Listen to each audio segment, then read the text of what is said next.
Hello everyone, আসসালামু আলাইকুম। আশা করি সবাই অনেক বেশি ভালো আছো।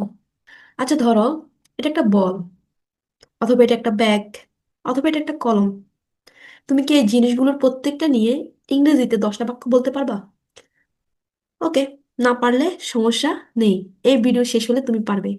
আজ আমরা শিখবো একটা ম্যাজিক পদ্ধতি, লুক, থিঙ্ক, স্পিক। মানে দেখো, ভাবো এবং বলো।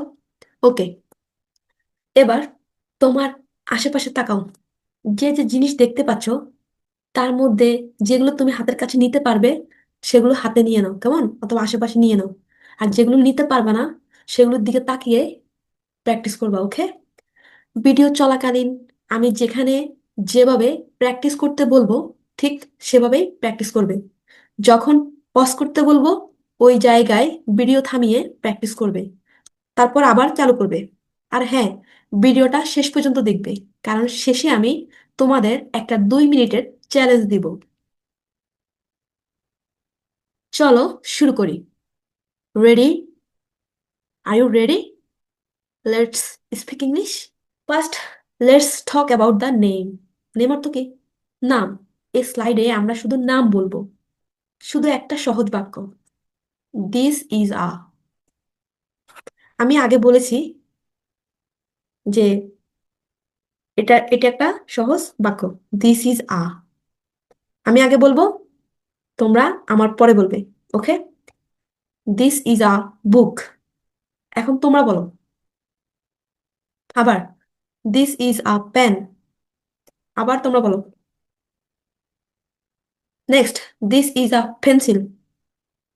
আবার তোমরা বলো।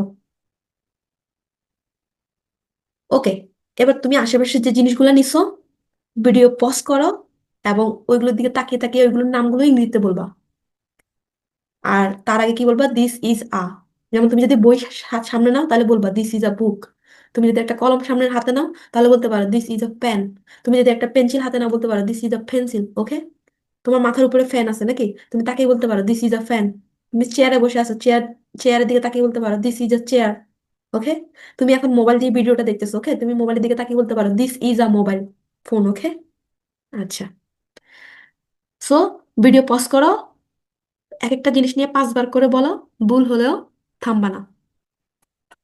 Now let's look at the colour of the object, okay? It comes in different colour. This one is red. অর্থাৎ আমরা যে জিনিসটাই দেখি না কেন, যেমন আমি একটা কলমের কথা বলি, ওই কলমটা কি কালো কালো কালারের হয়? অবশ্যই না। ওইটা নীল কালারের হইতে পারে, ওইটা গোলাপি কালারের হইতে পারে, এটা সবুজ কালারের হইতে পারে, হলুদ কালারের হইতে পারে। তারপর আমি যদি একটা জামার কথা বলি অথবা একটা টি শার্টের কথা বলি তাহলে ওইটাও কি অনেকগুলা কালারের হইতে পারে, কেমন? তাহলে তখন আমরা বলতে পারি it comes in different colours. It comes in different colours অর্থাৎ এটি বিভিন্ন রঙে পাওয়া যায়। এবং দিস ওয়ান ইজ রেড, এটি লাল। দিস ওয়ান ইজ ব্লু, এটি নীল, ওকে? আমি রং বলছি, তোমরা এখন পুরো বাক্য বানাবে, সব ঠিক থাকবে। জাস্ট এখানে আমি যে রঙের নামটা বলবো ওই রঙের নামটা ইংরেজিতে বলবে, okay? Red, green, black, white. তো তোমরা কি বাক্য বানিয়েছো? আচ্ছা, যদি বানিয়ে থাকো তাহলে ওয়েল ডান। আর যদি না বানাতে পারো তাহলে প্লিজ ভিডিওটা টেনে আবার দেখো, ওকে? আচ্ছা, এখন তুমি যে জিনিসগুলো হাতে নিছো, যেমন কলম নিতে পারো, বই নিতে পারো বা পেন্সিল, যেটাই হাতে নিছো, এবং এখন ওই জিনিসের রংটা বলো। আমি মনে করো আমার সামনে এখানে একটা কলম আছে, আমি এটা নিয়ে বলতেছি it comes in different colours, this one is black. আমার সামনে একটা চেয়ার আছে, আমি চেয়ারটা সম্পর্কে বলতেছি it comes in different colours, this one is brown, okay? So তুমি প্রয়োজনে এই স্ক্রিনে যে ছবিগুলো আছে, যেমন এখানে ব্যাগ আছে, শার্ট আছে, পেন আছে, বল আছে, বক্স আছে, এগুলো দিয়ে বলতে পারো। যেমন it comes in different colours, this one is purple. অর্থাৎ এটি কি বিভিন্ন রঙে পাওয়া যায়, এটি বেগুনি। আবার শার্ট নিয়ে বলতে পারো it comes in different colours, this one is white. এই প্যান্টটা কি কালার? নীল নাকি? তাহলে বলতে পারো it comes in different colours, this one is blue. সেভাবে করে তুমি 5টা অবজেক্ট দিয়েও বলতে পারো যদি তোমার হাতের কাছে কোনো অবজেক্ট না থাকে। Next, let's think about the size. Size মানে কি?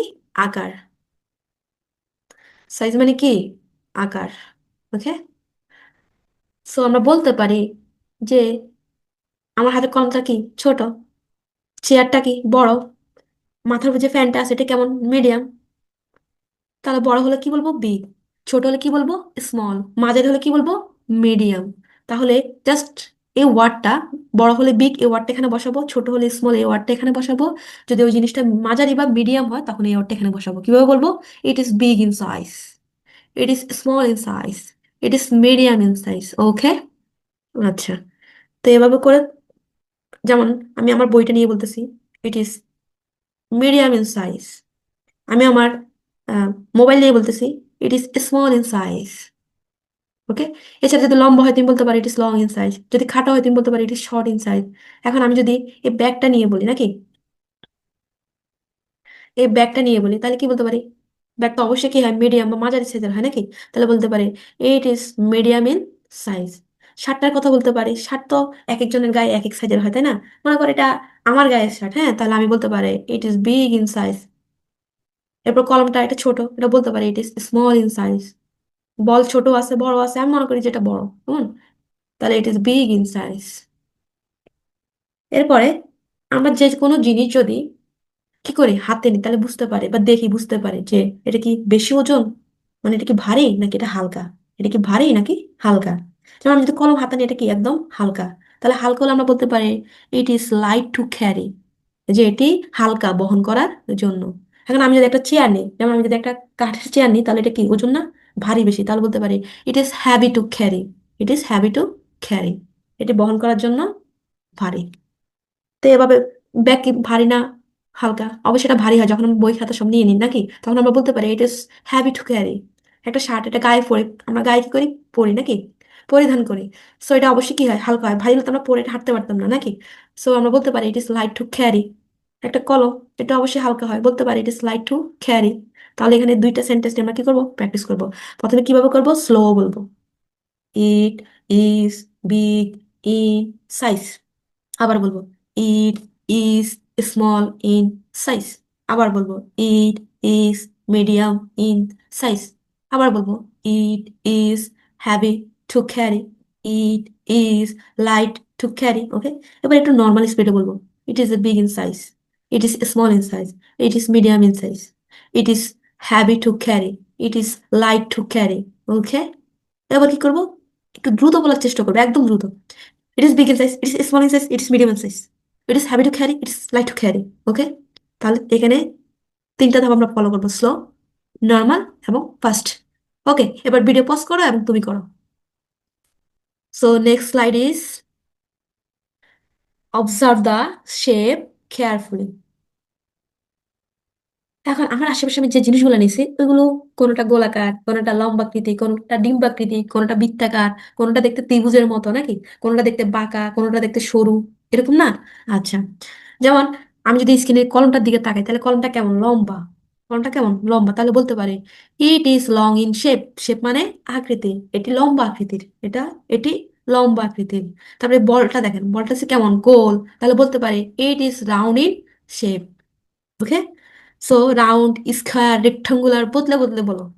এখন পজ করো, 1 মিনিট শুধু শেপ নিয়ে প্র্যাকটিস করো। তোমার আশেপাশে যে জিনিসগুলো নিছো এটা কোনটা দেখতে কেমন ওটার দিকে তাকাইয়ে এই সেন্টেন্সটা দিয়ে বারবার প্র্যাকটিস করো। মনে রাখো, শুধু শুনলে হবে না, বলতে হবে। ইংরেজি কানে না, মুখে বলে শিখতে হয়। ওকে। তো let's find out what it is made of. Made of মানে কি? দিয়ে তৈরি। কি দিয়ে তৈরি? ইট ইজ মেড অফ প্লাস্টিক। এটি প্লাস্টিক দিয়ে তৈরি। আমরা যদি কাঠের একটা চেয়ারের কথা বলি, এটা কি দিয়ে তৈরি? কাঠ দিয়ে তৈরি নাকি। তাহলে বলতে পারি it is made of wood. একটা ব্যাগের কথা বলতে পারি, ব্যাগটা কি দিয়ে তৈরি? ব্যাগ অনেক সময় চামড়া দিয়ে তৈরি হয়, কি দিয়ে? কাপড় দিয়ে তৈরি হয়। তাহলে আমরা বলতে পারি যদি চামড়া দিয়ে তৈরি হয় তাহলে বলতে পারি it is made of leather. Okay. এটা যদি কি হয়? কাপড়ের হয়, বলতে পারি it is made of cloth. Okay. এটি কাপড়ের তৈরি। আচ্ছা। তো কলমটার কথা বলতে পারি, মনে করি এটা প্লাস্টিক দিয়ে তৈরি নাকি, তাহলে বলতে পারি it is made of plastic. এখন তুমি আশেপাশে যে অবজেক্ট গুলো নিছো ওইগুলা কোনটা কি দিয়ে তৈরি এই সেন্টেন্সটা দিয়ে বারবার বলার চেষ্টা করো। ইট is made of plastic, it is made of metal, it is made of glass, it is made of paper. তো এভাবে করে প্রত্যেকটা সেন্টেন্স বলো, ওকে? সো ভিডিওটা এখানে পজ করো। বলা শেষ হলেই নেক্সট স্লাইডে চলে আসো। Now let's talk about this parts. Okay, অর্থাৎ আমরা যে অবজেক্টটা দেখতেছি, যে জিনিসটা দেখতেছি, ওইটার কয়টা অংশ আছে, অথবা এটার মধ্যে কি আছে। যেমন একটা কলমের কথা বলে, কলমের দুইটা জিনিস আছে। একটা হচ্ছে আমরা যে জিনিসটা দিয়ে লিখি, ওই বডিটা একটা পার্ট। আর ওই বডিটাকে কি করার জন্য, মানে যে কলমের কালি যাতে অন্য কোথাও লেগে না যায়, আঁকা না যায়, এই জন্য কি করে একটা ঢাকনা দেওয়া হয়। তাহলে এখানে কয়টা পার্ট? দুইটা পার্ট। তাহলে আমরা বলতে পারি it has to parts. It has to parts, এটা দুইটা অংশ আছে। যদি কোনো জিনিসের দিকে তাকালে মনে হয় এটা চারটা অংশ আছে বা অনেকগুলো অংশ আছে বা কিছু অংশ আছে, তাহলে বলতে পারি it has a many parts, it has a few parts, it has several parts. Okay, ওই জিনিসটার দিকে তাকাবো, জিনিসটা আসলে কয়টা অংশ আছে। যতটা অংশ আছে আমরা এখান থেকে দেখে ততটা অংশ কথা বলবো। ঠিক আছে? যেমন আমরা যদি ব্যাগের দিকে তাকাই, ব্যাগের অনেকগুলো পকেট আছে। এখানে একটা পকেট, এখানে একটা পকেট, সাইডে একটা পকেট, এখানে পকেট, এখানে কাঁধে নেওয়ার জন্য কি আছে, হাতলের মতো আছে নাকি? তাহলে আমরা বলতে পারি কি যে ইট হ্যাজ ডিফারেন্ট পার্টস, এতে বিভিন্ন অংশ আছে নাকি? আচ্ছা, এবার আমরা যদি এই অংশটার কথা বলি, এতে এতে এতে ড্যাশ আছে, কি আছে? ইট হ্যাজ এ চেইন। এতে একটি চেইন আছে, আছে না? ব্যাগের মধ্যে অবশ্যই কি আছে? চেইন আছে। শার্টের দিকে যদি তাকাই, it has buttons. It has button, তাহলে এটা কি আছে? এটা বোতাম আছে। তারপর এখানে আমরা একটা পকেট দেখা যাচ্ছে, বলতে পারি it has a pocket. It has a pocket, এতে একটা কি আছে? পকেট আছে। কলমের কথা বলতে পারি, কলমে কি আছে? ঢাকনি আছে নাকি? ইট হ্যাজ এ ক্যাপ, এটা একটি কি আছে? ঢাকনি আছে। ওকে, সো এখন তোমার আশেপাশে যে জিনিসগুলো আছে, কোনটার কয়টা অংশ আছে, ভিডিওটা পজ করো। এই সেন্টেন্স গুলো দিয়ে এখান থেকে ওয়ার্ড নিয়ে নিয়ে ওই জিনিসগুলো বলার চেষ্টা করো, দেখে দেখে। ঠিক আছে? ওকে, এবার নেক্সট স্লাইডে যাই। Next let's see how we use it. অর্থাৎ আমরা যে জিনিসগুলোর কথা বলতেছি, যে অবজেক্টের দিকে তাকাচ্ছি, এখন ওই জিনিসগুলো বা ওই অবজেক্টগুলো আমরা কোনটা কোন কাজে ব্যবহার করি। ঠিক আছে? যেমন আমি যদি কলমটার কথা বলি, কলমটা দিয়ে আমরা কি করি? লিখি। তাহলে আমরা বলতে পারি it is used for writing. It is used for writing. ঠিক আছে? এরপরে যদি ব্যাগের কথা বলি, ব্যাগটা আমরা কেন ইউজ করি? ইট ইজ ইউজ ফর স্টাডিং, এটা পড়াশোনার জন্য ব্যবহার করা হয়। অবশ্যই তো পড়াশোনার কাজে লাগে, যেমন বই খাতা সবকিছুতেই ব্যাগে থাকে নাকি? So it is use for studying. এখন বলের কথা বললে, এটা কেন? বল দিয়ে আমরা কি করি? খেলি। তাহলে বলতে পারি it is use for playing. It is use for playing. Okay, এখন শার্ট, শার্ট আমরা কি করি? পরি, পরিধান করি। তাহলে বলতে পারি it is use for wearing. Okay, আচ্ছা। তো এখন তুমি কি করবা? তোমার আশেপাশে যে জিনিসগুলো নিয়েছো ওইটার দিকে তাকাই তাকাই কোনটা কি কাজে তুমি ইউজ করো এটা বলবা। এখানে অনেকগুলো সেন্টেন্স দেওয়া আছে, ওয়ার্ড দেওয়া আছে। সো ওয়ার্ডগুলো ইউজ করে করে বলার চেষ্টা করো। দেন নেক্সট স্লাইডে আসো। Now think about where you keep it. মানে তুমি এটা কোথায় ব্যবহার করো?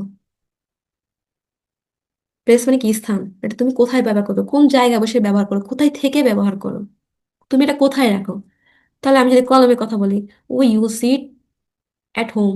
বাড়িতেও ব্যবহার করি, আমরা এটা বাড়িতেও ব্যবহার করি। We use it at school, এটা আমরা স্কুলেও ব্যবহার করি। We use it in the classroom, আমরা এটা শ্রেণীকক্ষ ব্যবহার করি। ওকে,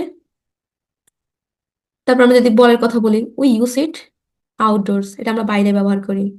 আমরা যদি একটা শার্টের কথা বলি, we use it in the market, এটা আমরা এটা বাজারে যাওয়ার সময় ব্যবহার করি, বলতে পারি নাকি? আচ্ছা, সো এখন তুমি আশেপাশে যে অবজেক্ট গুলো নিছো, ভিডিও পজ করো, ওই অবজেক্ট সম্পর্কে বলো। ওকে, তুমি এগুলো দিয়েও বলতে পারো, তুমি আশেপাশে যে অবজেক্ট গুলো নিছো এগুলো দিয়ে বলতে পারো। ভিডিও পজ করো, বলা শেষ করো এবং পরবর্তী স্লাইডে আসো। এখন হচ্ছে let's talk about the price. যে আমি যে জিনিসটার কথা বলতেছি এটা কেমন, কম দামি নাকি সস্তা, নাকি ব্যয়বহুল, নাকি বেশি দাম। ঠিক আছে? তুমি একটা কলম কয় টাকার হতে পারে? 5 টাকার হতে পারে, 10 টাকারও হতে পারে। কেমন? তাহলে তো এটা সস্তা জিনিস, তাহলে বলতে পারি ইট ইজ চিপ, এটি সস্তা। ইট ইজ চিপ, এটি সস্তা। এখন মাথার উপর যে ফ্যানটা আছে, এটা কিন্তু দামি না? তাহলে বলতে পারি ইট ইজ এক্সপেন্সিভ, এটি দামি। আমি যে ফোন দিয়ে এখন ভিডিও দেখতেছি, এই ফোনটাও তো দামি নাকি? তাহলে বলতে পারি ইট ইজ এক্সপেন্সিভ, এটি দামি। এছাড়া তুমি তোমার প্রয়োজন অনুসারে যে কোনো ওয়ার্ড নিয়ে নিয়ে প্র্যাকটিস করতে পারো। রিজনেবল, যুক্তিসঙ্গত দামে, ভেরি চিপ, খুব সস্তা, ভেরি এক্সপেন্সিভ, খুব দামি। কথার টোন দেওয়ার জন্য তুমি যে কোনো কিছু ইউজ করতে পারো। ওকে, সো তুমি ভিডিও এখানে পজ করবা এবং এখানে এই অবজেক্ট গুলো দিয়ে প্রত্যেকটা অবজেক্টের দাম বলবা, যে কোনটার দাম তোমার কাছে কেমন মনে হয়, সস্তা নাকি দামি। এরপর তুমি আশেপাশে যে অবজেক্ট গুলো নিয়ে বসছো ওইগুলো ওইগুলোর দিকে তাকাই তাকাই বলতে পারো যে কোনটা কম দাম কোনটা বেশি দাম। ভিডিও পজ করো, প্র্যাকটিস করো, করা শেষ হলে পরবর্তী স্লাইডে আসো। Now let's say how you got it. অর্থাৎ তুমি এটা কোথায় পেয়েছো। অর্থাৎ আমি যদি একটা আবারও বলি কলম যদি, হ্যাঁ, এই কলমটা হয়তো আমি কিনছি কোনো দোকান থেকে বা বাজার থেকে নাকি, অথবা আমাকে আমার আব্বু দিছে, অথবা আমাকে আমার আম্মু দিছে, অথবা আমার বড় ভাই দিছে, অথবা আমার বোন দিছে, অথবা এটা আমি গিফট হিসেবে পাইছি। মোট কথা, আমার আশেপাশে যে জিনিসগুলো আছে এগুলো কোনো না কোনো ভাবে তো আমার আমার কাছে আসছে বা আমাদের বাসায় আসছে বা আমার আশেপাশে আসছে নাকি। সো এটা তো এমনি এমনি আসে নাই। তাহলে আমি ওই জিনিসটার দিকে তাকে বলতে পারি যে ওই জিনিসটা কিভাবে আসছে। যদি বাজার থেকে আনি তাহলে বলতে পারি I got it from the market. যদি একটি দোকান থেকে আনি বলতে পারি I got it from a shop. যদি বাবা মায়ের কাছ থেকে পেয়ে থাকি বলতে পারি I got it from my parents. যদি আমার বন্ধু থেকে পেয়ে থাকি বলতে পারি I got it from my friend. যদি আমি উপহার হিসেবে পেয়ে থাকি তাহলে বলতে পারি I got it as a gift. Okay. So এভাবে করে এই অবজেক্টগুলো দিয়ে বলবো। তারপর কি করব, আহ, নিজের যে অবজেক্টগুলো নিজে নিছি সামনে ওইগুলো নিয়ে বলবো যেগুলো আমরা কোনটা কিভাবে পাইছি। যেমন চেয়ার, বাসায় যে চেয়ারটা আছে এটা কি আনছে আব্বু অথবা আম্মু আছে, তাহলে বলতে পারি I got it from my friends. আমার সেন্টেন্স বলা দরকার। ওকে, সেন্টেন্স বাড়ানো দরকার, আমার স্পিকিং করা দরকার। ওকে, পজ করো, আহ সেন্টেন্সগুলো বলো, সেন্টেন্সটা দিয়ে প্রত্যেকটা অবজেক্ট ধরে ধরে বলার চেষ্টা করো এবং পরবর্তী স্লাইডে আসো। Importance. Next, let's understand why it is important. মানে আমরা যে জিনিসটার কথা বলতেছি এটা কি আসলে আমাদের জন্য কি গুরুত্বপূর্ণ কিনা, এটা আমাদের জন্য আসলে কোনো কাজের কিনা, নাকি এটা এই জিনিসটা দেখতে ভালো না বা এটা খারাপ। জাস্ট এখানে এই জিনিসটা কথা বলবো, এটার কি কোনো গুরুত্ব আছে নাকি নাই। ঠিক আছে। যেমন আমি যদি কলমটার কথা বলি, এটা কি আসলে আমাদের জীবনে কোনো গুরুত্ব আছে কিনা। অবশ্যই আছে। তাহলে ইট ইজ ভেরি ইম্পর্টেন্ট।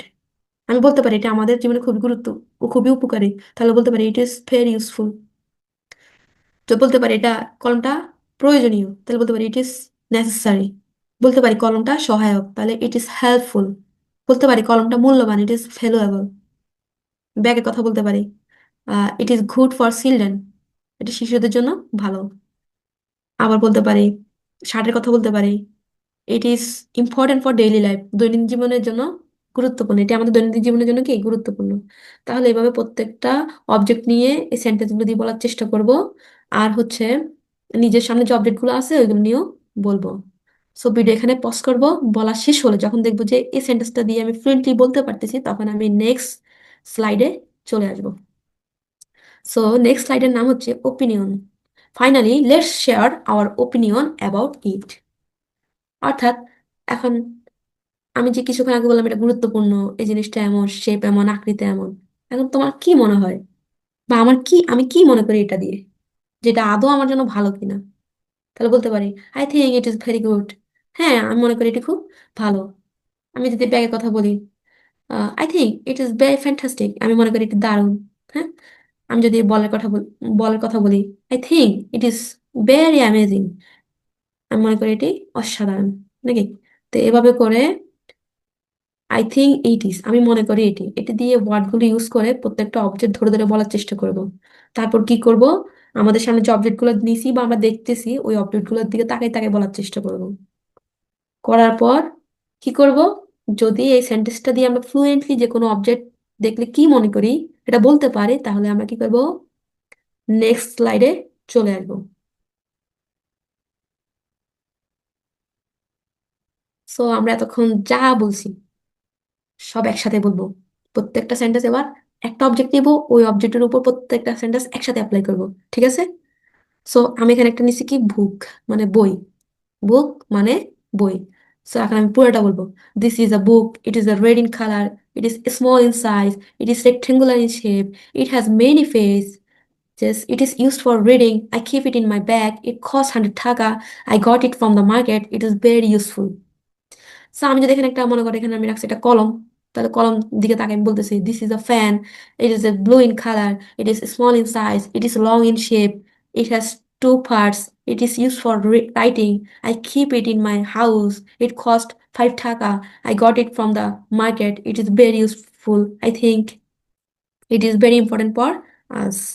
একটা অবজেক্ট নিব আর এভাবে প্রত্যেকটা সেন্টেন্স একসাথে অ্যাপ্লাই করবো। আগে স্লাইডগুলোতে ছিল কি একটা সেন্টেন্স দিয়ে অনেকগুলো ওয়ার্ড আমরা প্র্যাকটিস করছি, অনেকগুলো অবজেক্টের দিকে তাকিয়ে তাকিয়ে একটা সেন্টেন্স নিয়ে প্র্যাকটিস করছি। আর এখন একটা অবজেক্ট নিব, সবগুলো সেন্টেন্স একসাথে রেখে প্র্যাকটিস করবো। ওকে? আচ্ছা। সো এখন ভিডিও পজ করো, 2 মিনিট ধরে নিজে বলো, না থেমে বলো। ফ্লুয়েন্সি কিন্তু এভাবে আসে, বলতে বলতে চলে আসবে। ওকে? তুমি চেষ্টা করবা যত দ্রুত দ্রুত বলতে পারা যায় তত দ্রুত বলবা। আচ্ছা, এখন আমি ভিডিও শুরুতে বলছি যে 2 মিনিট একটা চ্যালেঞ্জ দিব। এখন সামনের যে কোনো একটা জিনিস নিয়ে নাও এবং চেষ্টা করবা না থেমে 2 মিনিট ইংরেজিতে বলার জন্য। ভুল হলেও থামবে না। থামা মানে কিন্তু ভয় পাওয়া। ভয় পেলে কিন্তু ইংরেজি আসবে না। সো আমি 2 মিনিটের জন্য কি করলাম, টাইমিং শুরু করলাম। Let's start.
যদি চ্যালেঞ্জটা কমপ্লিট হয়ে থাকে তাহলে ওকে, আজকের মতো ক্লাস ডান। প্রতিদিন 5 মিনিট প্র্যাকটিস করবা, 30 দিন পর এটার আউটপুট দেখবে। ওকে? আজকে 5 লাইন বলবে, 1 মাস পরে 20 line. Remember, look, think, speak and never stop speaking. আল্লাহ হাফেজ, আসসালামু আলাইকুম।